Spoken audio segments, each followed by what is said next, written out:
Imagination is the key. Imagination is the key to creation.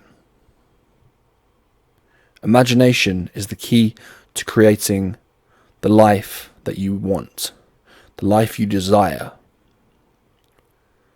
Everything that we see around us that's man-made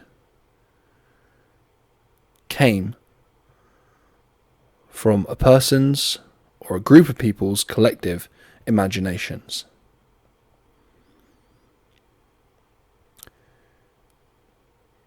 Many people laugh at those of us who have goals and dreams that they perceive and judge to be unrealistic, in quotation marks. But oftentimes what those people that are judging us do not understand is that everything that they engage in, every resource or service they use, the clothes that they wear, the job they go to, institutions such as schools, universities, even concepts and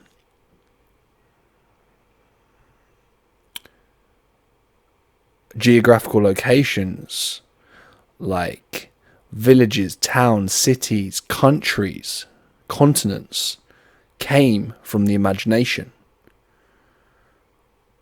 The thing you're listening to this, the device that you are listening to this on right now, came from somebody's imagination.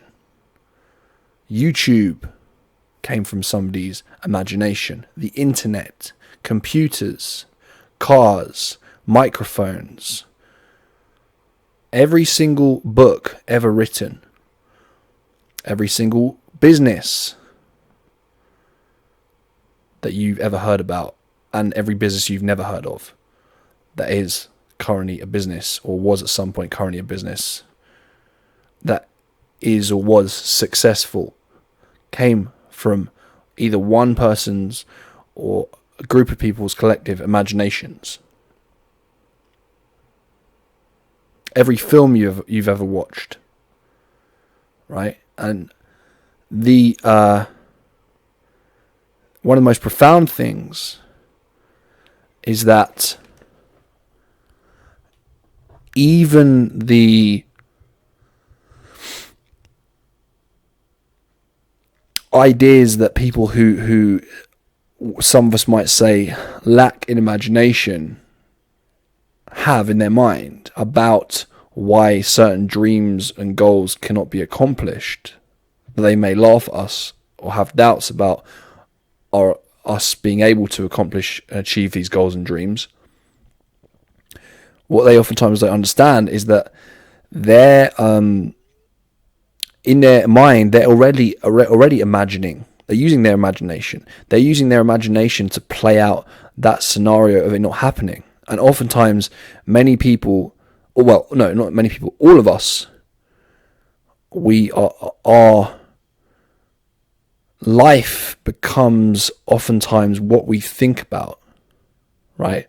If somebody is constantly holding the image in their mind of themselves working a particular job or of themselves doing a particular activity at any given point, or not being able to get a particular job, or not being able to achieve a certain goal, and that's what they're focusing on. And then that's the law of attraction, right? That becomes the reality.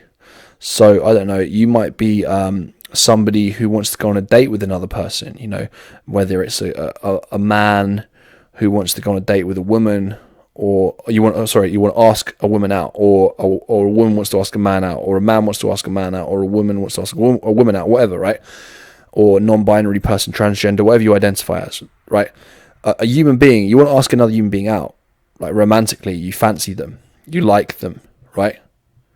And you might play in your mind the images and the idea and also within your body, the feeling of, oh, they're not going to like me. And then you talk yourself, or they're going to say no. And then either one of two things happens in most times. Well, one of three things happens, but most times one of two things happens. Either the people that do this, either they say no, you go and do it and they say no, and it like they might have said no because your body language was off, your negative energy resulted in that happening. Now, some people don't believe in this, but I believe this to be very, very true. Or you don't even go and ask them because you've already decided in your mind, you've already imagined in your mind that it couldn't possibly be true, because you didn't allow your imagination to imagine and run the images and the feeling and the idea of the fact that of them saying yes, and the happy feeling you'd have when they said yes, right? Because you imagined something else. And what was the other thing I was going to say? The third option. Yes, sometimes we do imagine things to be worse than they're going to be, and then the complete opposite happens. That's true. Sometimes you might go and think they're going to say no, and they say yes, and that's not just true of asking people out. That's true of lots of things in life, right? But anyway, children, when we're children, many of us as children, and to a degree, all of us as children, have imaginations. Like, we imagine things. We're like. Many of us might have been playing, we played as children with toys, and we're like imagining they're real. Like, we might know on a conscious level they're not real, but like we're playing with them, playing with like action figures or bears or cuddly toys, or I don't know, many girls play with dolls, or whatever, and they have tea parties and they're imagining it's real, even though they kind of know it's not real. And then what else? We play sports as children or young teenagers, right? Many boys do this. Many boys, and they start imagining they're playing for England, or they're playing for Ireland, or they're playing for their favourite football club, or whatever the fuck it is, or whatever sport you're playing, right? And you're imagining it. You might even call yourself that player sometimes. And in your mind, you're imagining that. Right. What else? What else is going on? Why is this important? Or no, another thing that children do. When we're children, we just fucking we talk about ideas that our parents are like, oh, that's a silly idea. That's like they're playing. Aren't they cute? They're thinking about this, right? And it's like, then we become adults, and then many of us, we become teenagers and adults, and we lose that imagination. As if the imagination doesn't have a massive element of reality and doesn't impact our reality in the future or in the present. Right? There are people who are in like prisons, but in their mind they imagine they're somewhere else. And their imagination goes off to all kinds of wonderful places, and that's how they get through prison. And there are other people who are in prison who they're just, oh no, I'm just here in prison, and they go fucking crazy, and they're like, fuck this.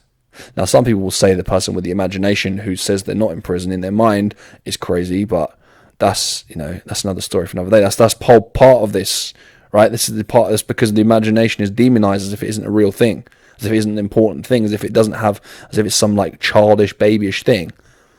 Right? Yeah, it's part of our inner child, but why? Again, that's because our society tries to diminish the significance and the importance of children and children's imagination, which we should have with us all our lives. Now, I think some of us might be a bit more imaginative in certain contexts, a bit more creative than others, but I think that most of that, I think some people have a natural tendency and talent and skill, or not even tendency, talent and skill isn't even the right word necessarily, maybe a little bit, but like, what's the word I'm looking for? Just our personalities are just like that, our minds just work a bit like that, whatever, we're quite creative.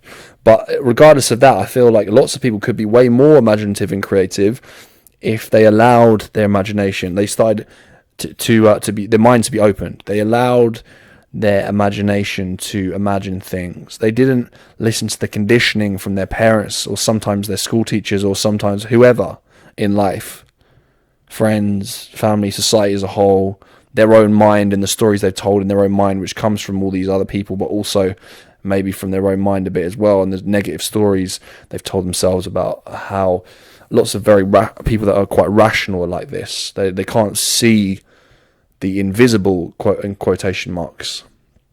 They have very rigid ideas about, not just morally, but like rigid ideas about why things can't happen, why things can happen, how things should happen, how things should be, right? They've always got a fucking problem for, they haven't got any solutions or positive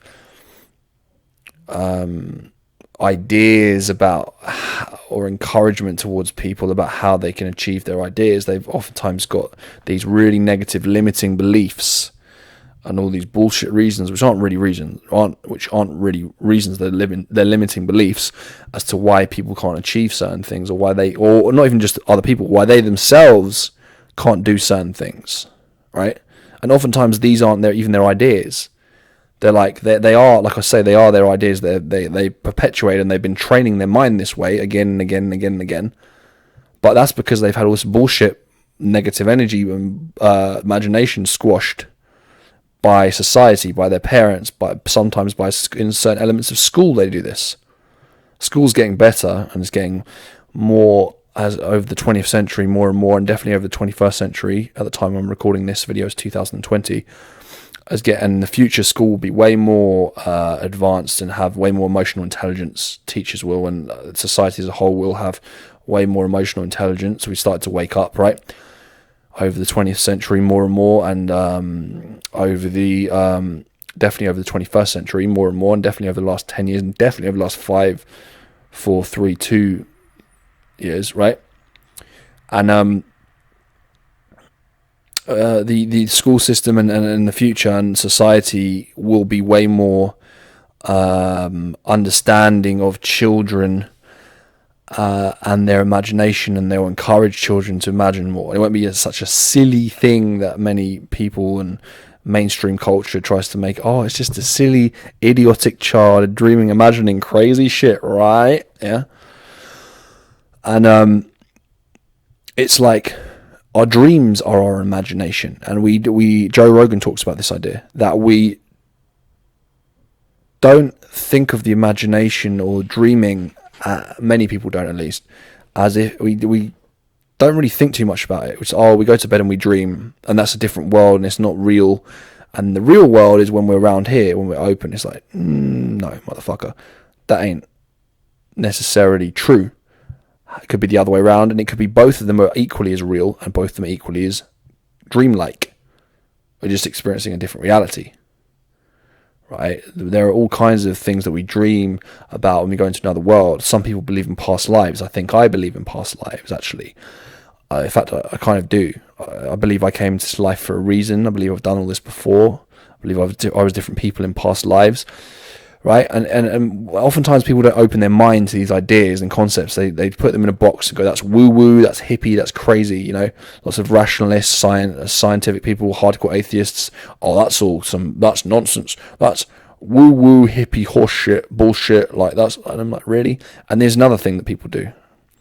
They when we talk about my voice went there. When we look at psychedelics. Weed, cannabis is a very, very, very mild psychedelic of sorts. It opens our perception of things in many ways. Then there's like magic mushrooms, LSD, ayahuasca, and a few others. I can't think of the names of them right now.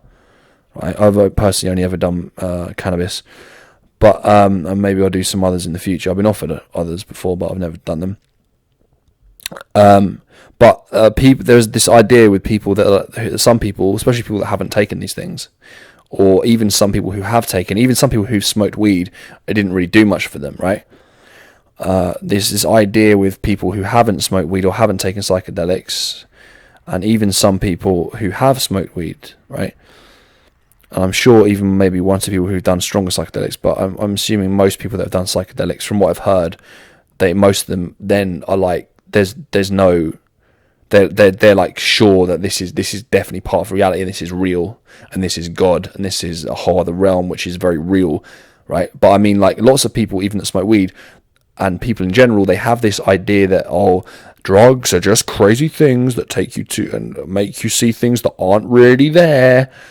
And it's like, not necessarily, motherfucker. Like, that isn't necessarily true, is it? That's not true. That's not necessarily true.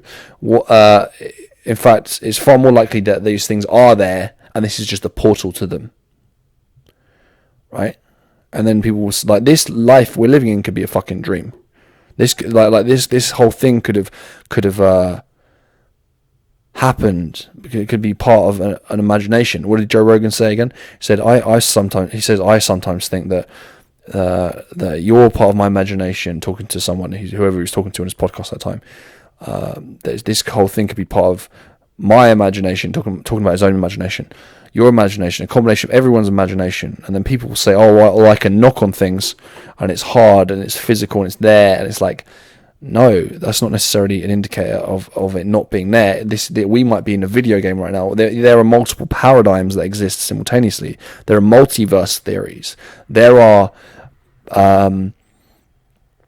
people who think that, and I believe this too, that yes, we have this time-space reality that we live in, and we have this reality that we can say is real to a degree, and we have these laws of physics, and which sometimes change, by the way, and science sometimes changes, and it's not as it's actually, when you look at quantum physics and go to a deeper level, that actually we realize actually this is even crazier and deeper than we think it is, and it's far more malleable and not as together and in the way that as we think it is sometimes, right?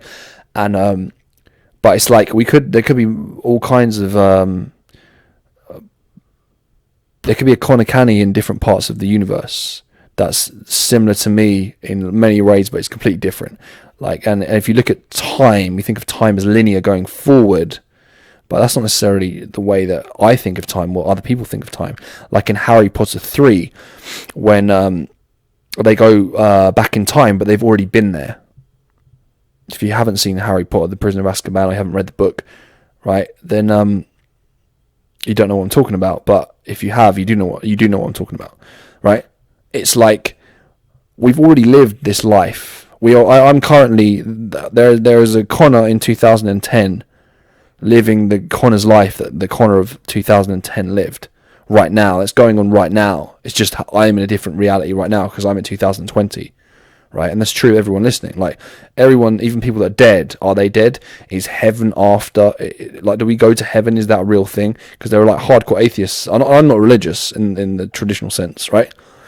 I was raised Catholic, but I'm not religious. And I've been a hardcore atheist when I was like 19, 20. I was a hardcore atheist for a few months. In between, I was a spiritual agnostic. I didn't really give a shit about religion from like 14 to like 20. Could take it or leave it. I didn't think too much about it, but definitely, when I was 20, I was a real hardcore atheist. But then someone opened my mind up to it. A guy I used to be in a band with called Ben, right? Who opened my mind up to the concept that maybe you don't have to be either or. You don't have to be a hardcore atheist or a religious person, and that actually hardcore atheists oftentimes are people who are almost like religious fundamentalists in of themselves. I've heard Joe Rogan say this too. I've spoken a lot about Joe Rogan in this one. Well, I love the guy and he changed my life. But, what I'm saying is, it's like they're almost, many hardcore atheists have this notion that, oh no, there couldn't possibly be a heaven after we die. What we do is, everything's physical, we know everything, and anyone that thinks otherwise is an idiot and they're not very intelligent. Yeah, of course you go to heaven, mate, when you're finished. Yeah, okay. As if they have a fucking clue what happens when you die. No one has a motherfucking clue apart from people that have died. And we all might have, in another paradigm, I'm going to put out this deeper idea, we might all have a clue and we might know things, and we might have forgotten when we go through this life, and we might all know because we've been in past lives, but we've forgotten about them in this life. Right? I truly believe there are many people I've met in this lifetime girlfriends, family members, friends, acquaintances, even people I might have only met once or very briefly, that I've met in a past life somewhere, and that we came into each other's lives for a reason. I believe that totally. But anyway, my point is, imagination is the key to life, man. Imagination is the key to creating the life you want. Don't ever let anyone tell you that imagination, don't try and belittle it like, oh, you're just imagining things. What it was it that J.K. Rowling wrote in Harry Potter 7, the Deathly Hallows, the Dumbledore's line, and Harry's line? Harry said, "Sir, is this all real, or is it happening in my head?" And then, what does Dumbledore say? "Of course it's happening in your head, Harry. But why should that mean that it's not real?" Right? There's a way fine line between dreams and reality. Right? And I'll talk more about this kind of thing in Is Magic Real?, which is a video I'll be making very soon at the time I'm uploading this video. And if you're watching this after that has been uploaded, then I will put it probably in the link below. In the description below is a link to go onto that video after you've watched this one and listen to this. Right? And it's like, open your mind, people. Open your minds, to open your imagination. Start imagining things. Start being creative. Start drawing. Start writing. Start using... the imagination is a muscle. The mind is a muscle. You're getting in touch with your inner child is a muscle that you need to use, that's been squashed and trained to not, for you to, your body and your mind have been trained for you not to believe so much in the imagination. Many people listening, we've been trained to like look at the imagination as if it's not a significant thing, as if that's just bullshit, that's just childish shit, that's not real. The real world, welcome to the real world, yeah, this is what it's about. It's like, no, motherfucker, you're completely diminishing and not accepting and ignoring a fundamental part of reality, right? And it's like, if you want to do something in life, the first thing you do, you write it down, you talk about it. So you start getting in touch with your gut, your heart, your soul, right? That part of you that wants to, that maybe you were more in touch with when you were a child, or maybe even a teenager, or maybe even at an earlier point earlier in your life, right? I don't know. There'll be people listening to this who are in their 20s, 30s, 40s, 50s, 60s, 70s, right? And my advice to you is to get back in touch with your imagination. Get in touch with your imagination. Get in touch with your inner child. Get in touch with your gut, your heart. Follow your heart's calling, right? Nurture your follow your heart and listen to your heart a little bit, as Elliot Hulse says. And then do something. Your heart's telling you to write something down. Your heart's telling you to write a book. Your heart's telling you to do some painting, whatever the fuck it is. Your heart's telling you, I want to do this now. And then all the logistic, rational part of the mind, the way that our society is massively conditioned through school and through society as a whole, has been for thousands of years, but particularly for hundreds of years, to control people, to like in school, when they shut you down and they say, and they make you use primarily, they shut down the right side of your brain most of the time, with like some exceptions, as in like you are engaging in it to a degree in school. It's not like school totally shuts it down. You are engaging in it in more creative activities like art and stuff, and they do have some kind of, they do play games in school with kids, and you are encouraged to a degree to use your imagination. I'm not saying it totally shuts down, but like 90% of the time, and definitely in the past far more, it was way more shut down. And definitely even now in 2020, still most of school is sitting and memorizing shit, not questioning things, not doing things. And why did school become like that? It became like that because the reason school came about was to indoctrinate children to grow up to be citizens, to be taxpayers, to work in factories, and to join the military. That's where school originally came from, oftentimes, right?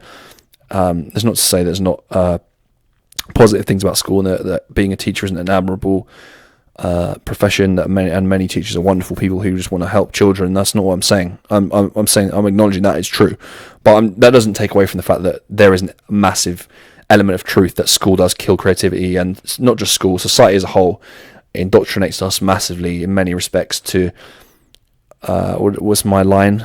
my peace, feel, and then strategize. Remember, this society is fucking insane and systematically suppresses the right side of our brain, right? And the right side of our brain is the part which is connected, which is associated with creativity, spontaneity, right? Creativity, spontaneity, intuitiveness, right? The feminine. Our society far more, when like I was saying, when you start following your gut and you start writing something down, society will tell you, people will tell you, because they've been indoctrinated with the same horse shit, right? Will tell you not to follow your gut, not to follow. Oh, that doesn't make any sense. And they try and logically, rationally, like figure out why that's not a good idea, and ask you 100 fucking questions. This isn't just true of me; it's just true of most people that follow their gut. You have people, friends, family, acquaintances, teachers, strangers asking you all these questions about, but how are you going to do this? But what if, and they have all these obstacles and reasons why you're not doing. Why? It's all coming from fear. It's all coming from the way being conditioned to think, not to think and not to use part of their brain, and then to logically analyze and criticize things, but not to criticize the idea of them only using that part of their brain most of the time. And it's like, imagination is the key. So when my advice to anyone listening to this is, if you want to do anything in life and you want to start to live a life there and create a life that you find satisfying and fulfilling, imagination is the key. You have to imagine it first. You have to just follow your heart, and your heart might be telling you to write. Your heart might be telling you to cook. Your heart might be telling you to pick up an instrument, whatever the fuck it is, or even to walk somewhere. I just want to walk today. My heart's telling me to, this can be on a random what you feel like doing today. I feel like going camping today. There's no logical reason for it. I just feel like it. Or I feel like drawing today. And guess what? You follow your heart every day. Oh, I feel like drawing. Or next day, oh, I feel like drawing. Oh, I feel like colouring this in. Hey, I might go and take some art classes. And then you've got all these demons in your head and maybe some people around you. But you're not good at art. Why can't you do this? Blah, blah, blah. All this horse shit, right? Or here's one that parents like to put on their children. But you can't make any money doing this. You have to do this kind of job. Bullshit. Right? They have no imagination. They whatever, right? Follow your imagination, right? Remember that you can create your life in your head first and create your future by following your gut, following your heart, imagining things, engaging in activities that your heart is telling you to do, that your gut is telling you to do, your intuitive part of you, the feminine, that which I believe the Japanese call yin, right? And then once you figure out like what you enjoy to do, and you allow your life to be run by that, by your imagination and by your gut and by your heart, then you figure out logically with the left side of your brain, the logical, rational, masculine part of you, how you're going to figure it out and how you're going to manifest your dreams into reality. Right? Imagination is the key. It's how everything was created. Peace and love. From me, Conor Canney, at the Let You Be Life Camp. You can do it, people.